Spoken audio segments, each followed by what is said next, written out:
Hi guys, my name is Sam, and today we're going to take a look at another horrible case with you.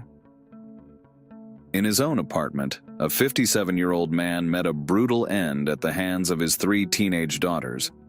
This tragic event unraveled in one of Russia's most notorious cases, known as the Khachaturian case. The daughters, Maria, Angelina, and Christina, aged 17, 18, and 19 respectively, assaulted their father, Mikhail Khachaturian, resulting in his fatal stabbing. Initially, the girls were apprehended and faced severe charges, potentially leading to lengthy prison sentences. However, as the investigation delved into the family dynamics, a grim picture emerged. The girls were not perpetrators, but victims of prolonged abuse inflicted by their father. Recognizing the harrowing circumstances, authorities released them from custody. The history of this family traces back nearly 25 years, when Mikhail Khachaturian crossed paths with Aurelia Dunduk, the future mother of his children, at a Moscow bus stop. At the time, she was 17 and he was 34, a wealthy man entrenched in the criminal underworld. She, on the other hand, was a young woman from a neighboring country, seeking her footing in the world. Their relationship began innocuously enough when he offered her and her mother a ride, setting the stage for a tumultuous journey marked by abuse and tragedy. Mikhail extended an invitation for Aurelia to reside with him, which she reluctantly accepted due to lacking alternatives. However, the promise of a home quickly turned into a nightmare, as Mikhail subjected her to relentless mistreatment. The abuse commenced during her pregnancy with their first child, marking the beginning of a pattern where he assumed the role of the aggressor, and she, the perpetual victim, a distressing dynamic that psychologists often analyze. Their union lacked official documentation, existing only as a church-sanctioned marriage.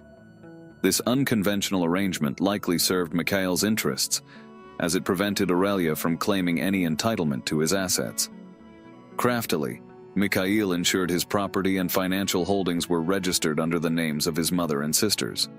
Aurelia's firstborn, Sergei, entered the world a year into their cohabitation. However, her attempts to visit her own parents with the infant were met with physical violence from her husband, leaving her effectively trapped in their home for half a decade. Mikhail dictated her movements and reproductive choices, insisting on frequent childbirth and controlling her access to contraception, sparking further conflict. As their family grew, so did Mikhail's cruelty, with Aurelia bearing the brunt of his wrath while striving to shield their children from harm. Trapped in a cycle of abuse and dependence, Aurelia's attempts to flee were thwarted by Mikhail's formidable connections in law enforcement and organized crime, leaving her and her son at his mercy. Mentally shattered by years of torment and devoid of autonomy, Aurelia found herself relegated to the role of a domestic servant, catering to Mikhail's whims while enduring his relentless tyranny. Despite occasional efforts to escape, Aurelia remained ensnared by fear and manipulation, unable to break free from the clutches of her tormentor. Aurelia found herself coerced into cohabitation with this tyrant due to circumstances beyond her control. Tragically, the abuse extended beyond her husband to include his entire kin, his mother, sisters, and other relatives, who not only turned a blind eye to her suffering, but actively condoned it, branding her as morally deficient and deserving of her fate. Mikhail Khachaturian's demeanor mirrored his domestic behavior, manifesting in rude and aggressive conduct toward others. His disregard for rules was evident in his habit of parking illegally, responding to requests to move his vehicle with volatile outbursts and menacing threats, often accompanied by the ominous presence of a firearm. Despite numerous complaints lodged by neighbors, law enforcement remained reticent to confront him, a testament to his formidable connections within the system. Mikhail's enigmatic livelihood fueled speculation among those around him. While he eschewed formal employment, his daily activities hinted at involvement in illicit endeavors, suspicions compounded by mysterious monthly deposits into his bank account.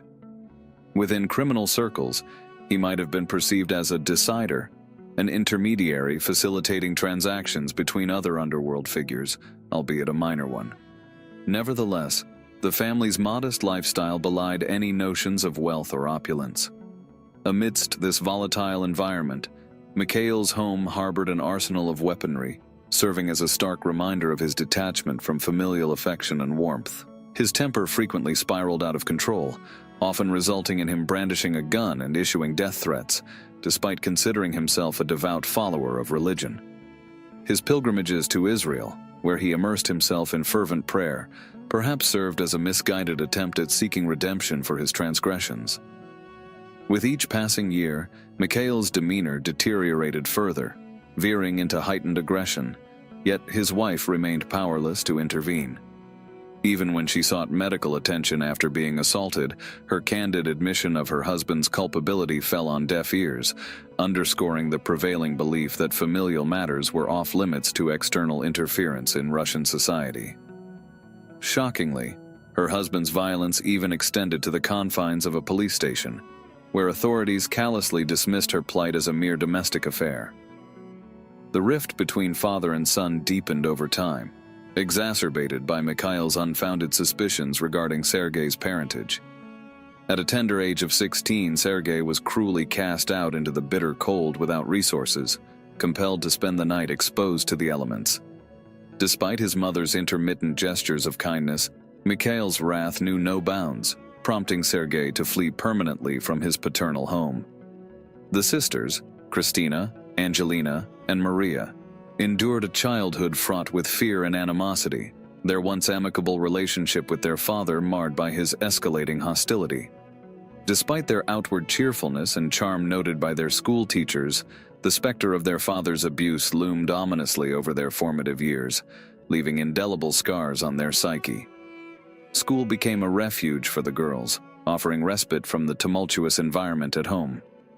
Despite the underlying turmoil, glimpses of their ordinary teenage lives emerged in photographs, depicting them as typical adolescents who reveled in fashionable attire and occasional clandestine gatherings in their father's absence, providing temporary solace from their familial woes. As time wore on, however, their existence grew increasingly intolerable. Their father's focus shifted disturbingly towards his teenage daughters, while his regard for their mother, Aurelia, dwindled into insignificance. In 2015, he callously ejected Aurelia from their shared abode, wielding threats of violence to enforce compliance. While Aurelia acquiesced to his ultimatum, the girls, aged 14, 15, and 16 at the time, hesitated to accompany her, paralyzed by their father's ominous warnings of retribution against the entire family should they defy his commands. Isolated from their mother at their father's behest, the sisters reluctantly acquiesced to his authoritarian rule, cowed by the specter of his wrath. Thus they found themselves thrust into a nightmarish reality, bereft of maternal guidance and ensnared in their tyrant father's grip. Their ordeal commenced with the imposition of a draconian decree. Their father barred them from attending school, marking the onset of their descent into an abyss of oppression and despair. Now they were to become his house slaves. Their duties included cleaning, cooking, and fulfilling their father's wishes. Mikhail set up a special bell system. When he pressed the button, a signal sounded in the sisters' room, indicating they urgently needed to come to their father and serve him. At any time, even late at night, Mikhail could call his daughters. He also installed cameras on the front door to monitor their every move. For disobedience, he resorted to physical punishment, sometimes even using an air gun. The girls, when they did attend school, were often seen with scratches and bruises. The neighbors, friends, and school teachers were aware of the terrible atmosphere in the family, yet no one could intervene. Occasionally, Mikhail would show up at school with a gun, threatening the teachers. When the girls nearly stopped attending school altogether, the administration initiated an investigation. They reached out to the guardianship authorities, but unfortunately no action was taken. Teachers occasionally visited the Khachaturian family's apartment, but no one ever answered the door. It remains unclear why officials didn't involve the police. Perhaps because Mikhail had significant connections within the security forces, the girls lived in fear, even as their father's behavior grew increasingly horrifying. It all began in 2014, when the middle sister, Angelina, was just 14. During a trip to Israel with her father, they checked into a hotel. Taking advantage of their isolation, Mikhail ordered Angelina to spend time alone with him in the bedroom, where he subjected her to indecent acts. He claimed she wasn't his biological daughter, and that when she turned 18 she would become his wife. It's important to recognize that this man suffered from mental illness, which led him to make irrational statements. Upon returning home to Moscow, his disturbing behavior persisted. A year later, after driving away his wife, Aurelia, he began involving other girls in his perverse games. One day, he even asked one of his daughters to bathe with him. When the girl's mother was absent from the apartment, the harassment became relentless. Numerous examinations confirmed this, and the girl's friends attested to the same. Mikhail Khachaturian went so far as to send obscene photos of his body to his daughter's classmates. Typically, the father spent individual time with each of his daughters, seemingly to prevent them from discussing their shared ordeal. Sometimes he would take one of his daughters into a room and request a massage, but this was far from innocent. Following one such incident, one of the sisters attempted suicide. Fortunately, she was saved at the hospital, but her father falsely claimed she had merely mixed up her pills. On another occasion, he summoned his youngest daughter, Maria, to his room and asked her to assist with treating prostatitis. When she refused, he forcibly placed her in the car and drove her into the forest.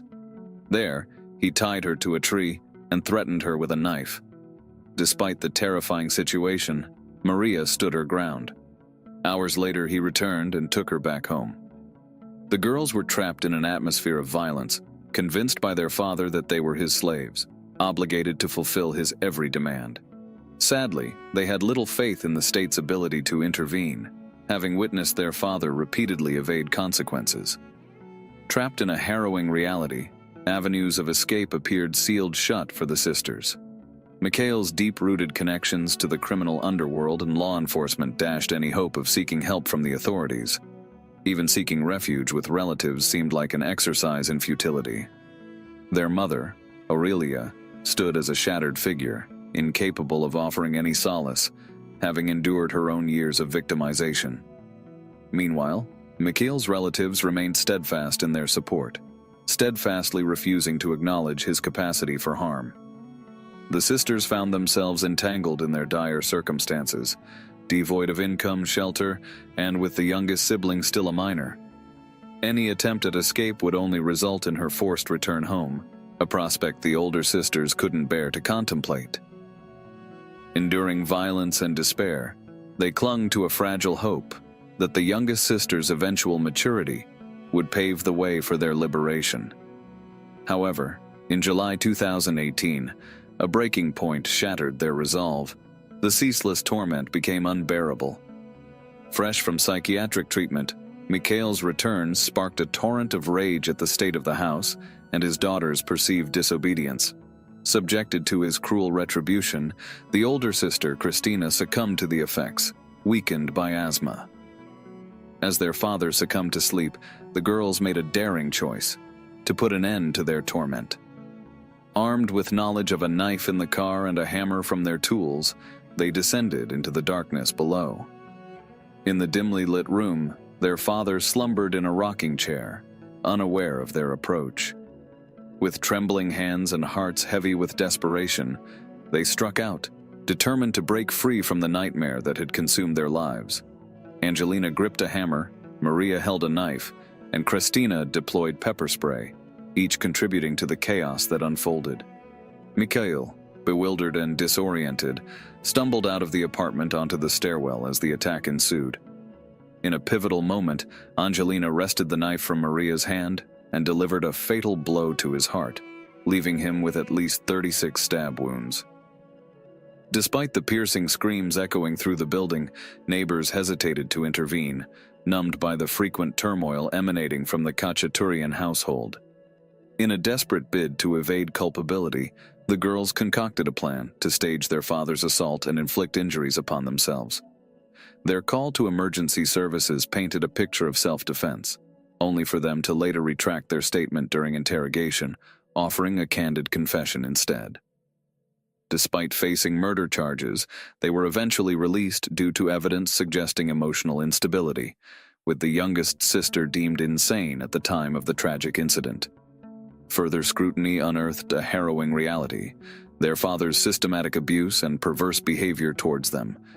His deteriorating mental state, marked by treatment in a psychiatric facility prior to his death, painted a picture of an angry, aggressive, and profoundly unbalanced individual. Despite assertions from his closest relatives, arguing Mikhail's decency and inability to harm his daughters, they claim the girls murdered their father for material gain and defiance against his restrictive rules on their lifestyle. However, such accusations failed to withstand scrutiny. Firstly, the girls did not receive any material benefits following their father's demise, as all his property was legally transferred to his mother and sisters. Additionally, attributing a wild lifestyle to the girls based on occasional parties fails to acknowledge common teenage behavior. Lawyers maintain that the girls acted in self-defense to preempt future violence, resulting in their temporary release from custody. Nonetheless, the prolonged legal proceedings, spanning over 5 years, have left their fate uncertain. Barred from living together or communicating, they are unable to plan their futures, fearing imminent incarceration. Prosecutors level severe charges, alleging a conspiracy to murder their father, carrying a potential 20-year prison sentence. Yet amidst the legal wrangling, the fate of the sisters remains unresolved, with their lives in limbo and their freedom precarious. While many rational individuals in Russia sympathize with the girls, recognizing them as victims of violence defending themselves, a patriarchal segment of society views them as murderers deserving imprisonment. This story illustrates how 3 young girls tragically took their father's life, exacerbating their own plight due to the apathy and inaction of those around them. Despite signs of distress, missed school, bruises, screams, their cries for help fell on deaf ears, highlighting a societal failure to address domestic violence effectively. Russia's absence of legislation on domestic violence exacerbates the issue, with law enforcement often dismissing such incidents as private family matters. However, these conflicts can escalate into tragedy, resulting in death or severe harm to victims. If legal protections were in place, such cases might be mitigated, offering victims a path to safety. The Khachaturian sisters, enduring years of abuse at the hands of their father, could potentially face imprisonment, underscoring the dire consequences of societal indifference and systemic failures. Do they deserve such a fate? It's a question that prompts reflection on the complexities of justice and the need for systemic reform. That's all for today. Goodbye, and remember, evil lurks in the shadows. Thank you for watching. Don't forget to subscribe to the channel for more shocking stories in the future.